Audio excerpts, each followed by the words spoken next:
Hello, greetings, and welcome to the Purple Portal. It is a beautiful day here in South Florida, and the question for you today is, how are you being? Today's the day to give up the question, how are you doing? We seem to ask that so casually of one another. Stop the doing. How are you being? And that's kind of going to be threaded all through the whole month that we're in. And we're in the sign of Scorpio. And that being, if you can really be under the sign of Scorpio, oh my golly, look out. You will be like the phoenix. Maybe you'll be reduced to the ashes, but you will rise up out of your own ashes and be so spectacular, your wings will spread to such an expansive, magical state that you're going to hardly recognize who you are. So I do greet you, and I am your host, the Reluctant Mystic, Elaine Bartlett. And today I've invited many of you on Facebook to call in and join the conversation. And for those of you who did not get that number, it's 321-806-3159. 321-806-3159. And don't be intimidated by this wonderful male voice that answers. Jeff will pipe you right on through to me. And if you're a little reluctant to pick up the phone and you have a personal, private question that you wish to ask, you can contact me at Purple, as in the color, Portal, Portal, and the number's 777. So it's Purple Portal at Purple Portal 777 at gmail.com. And I also invite you to go to my website, higherconsciousness.com. There you can poke around and see what I'm up to. And that's HIERCONSCIOUSNESS. So we're going to talk about a couple of things today, a couple of special things. The big part of today's topic is going to be about Lakshmi. But before we get to Lakshmi, I just want to give you a sort of a personal announcement here, a heads up. On November 4th, I have been invited to be the guest speaker at Florida Institute of Technology, giving a presentation on mindfulness. Little do they know it, but the mindfulness talk is actually going to steer itself more into non-duality, being in a state of oneness and remaining in a state of presence awareness. So I'm going to kind of take mindfulness to a new height, which is perfect under the sign of Scorpio, because the old must die. Of course, isn't it interesting? We're having elections under the sign of Scorpio, where the old must die. So if you want any further information on November 4th, it is in the evening from 6:30 to 8. It's in the library lobby at Evans Library on the campus of FIT. And if you want anything further on that, then you're going to have to contact me via Purple Portal 777 at gmail.com, and I'll give you any further information that you wish. But it is open to the public, so I do encourage you to come on in and meet and greet. So that's a fun thing. I'll give a shout out. I've given a shout out before to my loyal listener down in Boca Raton, Laurel, who is mending her body and putting herself all back together after a year of many health issues. So a big shout out and a heart full of love to you, Laurel. And Laurel had asked me an interesting question between this week and last week. And the question actually was surrounding my discussion of the feng shui of your office last week. Laurel has studied with me. She reminds me, she heard me say this 30 years ago. You gotta love somebody who remembers what you said 30 years ago and has kept in touch to remind you that you said that. So the conflict is about your chair and the position of your desk. It's not actually a conflict. It's simply different approaches of thought. And I have studied book after book with Chinese master upon Chinese master, masters from other cultures outside of China. And there seems to be a discrepancy of thinking, and I actually understand it. Some of the teachers and the books insist that you have your back to the window and you're looking into the room. Well, that's all well and good if you have kind of a blind or a drape or curtain behind you to block some of that chi from dissipating actually out of your spinal energy. The other concept is, no, you want to be looking out the window.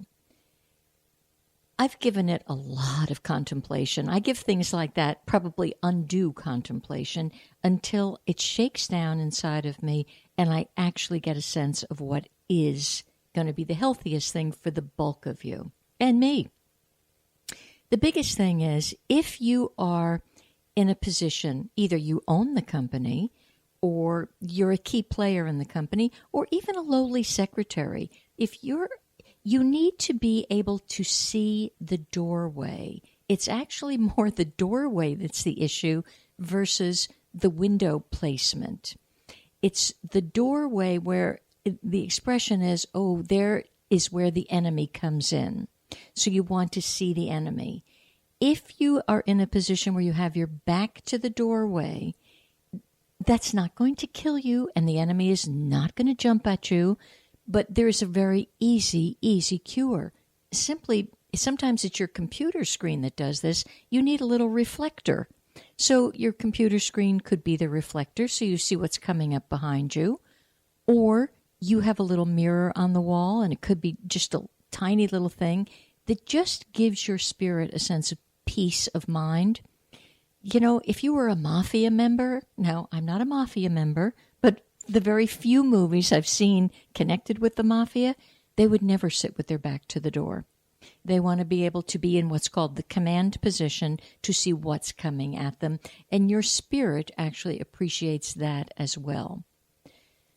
So do your best with where you have this chair in position to the window. Personally, I am rather mercurial. Therefore, I change my furniture fairly frequently, maybe every 3 months or so. I simply get bored with it and tired of the energy as it is. So I shake things up a little. And I could turn the room completely on its ear, and it seems to make me very happy. Some people get absolutely intimidated by the idea of even changing the desk from the left side of the room to the right side of the room. That temperament is actually what we call more of a wood nature. Those people tend to be a bit stubborn, obstinate, fixed, and they certainly have an allergic reaction to the word called change. So do your best with it. Your spirit knows where it wants to be, and if it doesn't feel right, and if you're not successful, try changing. Just change the chair, flip it to the other side, turn the desk around. It's not the end of the world to simply turn your desk around. So that's one thing, and I hope, Laurel, that gave you a little more clarity. And P.S., I do hope your recovery is going at its own gentle, proper pace, as every recovery needs to. So I will not say to you, hurry and get well, because I don't believe in that. There's no hurrying in the universal force. Everything is in proper timing. And the next question that I've had between last week and this one is a friend has a fellow, her honey, has a man cave. And the man cave is in the northwest direction of their home. And the northwest direction is something called Chien, which means heavy. It's all about big metal. It's called big metal, meaning things like steel and silver, and it's just simply called big metal. It relates to your lungs and your intestinal tract and your brain. It also is the power point for a male, generally, because it has to do with head of the company, the father, the parent, the chief cook and bottle washer, if you will. It is predominantly what we call a yang energy, meaning it's all male. However, in this day and age, particularly in the United States, many women have had to fulfill the shoes of the male energy and step up and become the main breadwinner. So then the Northwest becomes very, very critical for them. The colors pertaining to the Northwest are all of the silver tones, whites, any of the whites and light creams, grays, dove gray, anything in that spectrum, because that supports this strong energy, which is also, it's got another name called help from heaven. So it's actually a good place if you have a little talisman that represents help from heaven, an angel, a goddess, a god, a Buddha, the Christ energy, whatever you like. But it's a very good area to put talismans like that. But at any rate, this dear gentleman has been happy in his man cave for the last 10 years, and it's kind of painted a pea green. Now, their fortunes for the last 10 years have not been very strong. And just this day, she finally thought to ask me, what about the color? I'm thinking of changing it to dove gray and white. And I'm like, you go, girl. Because what's happening energetically, because the Northwest is metal, and the green in there is actually what we would refer to in feng shui as wood. Metal chops wood. So their infrastructure subtly, very subtly, was being undermined. So yes, indeed, sometimes pay attention. Go check out your Northwest. It's a very, very important piece of your home. Now, that being said, every pocket of your home is important, because what good is it for me to say, oh, be careful of your lungs, they're very, very important, and dismiss your liver and your heart, all the other things. Everything has a meaning, and everything is there to support you. Okay, so there we have the couple of questions. Oh, there was another question, a thought about moving and how to protect the house. And this was a case where it's a 2-story home, and the first story, the bottom level, is where the tenants are, and the second story is where the owners are. The first floor people, the tenants, are not behaving particularly well, and that's putting it very nicely. The owners really want them to leave, but the owners are hesitant to tell them to leave. So the owner is choosing to suffer rather than address the problem. So my first suggestion was, we're not to suffer for someone else. It really is very, very negative. You can do all your suffering on your own. Don't pick up someone else's suffering, and don't write a story about their suffering. Just let it be. So what we determined to do in this was actually use the energy of the violet light or the violet flame. It's called the violet light, the violet flame, the violet shield.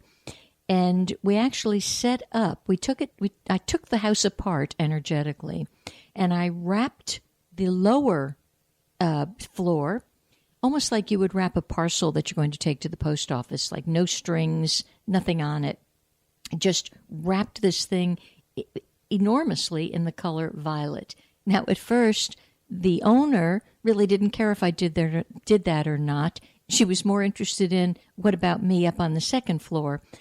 And I pointed out, well, under the law of one, we want this tenant to go forward and be happy. So energetically, it's a better way to play it, even if they've not been the most gracious guests as tenants.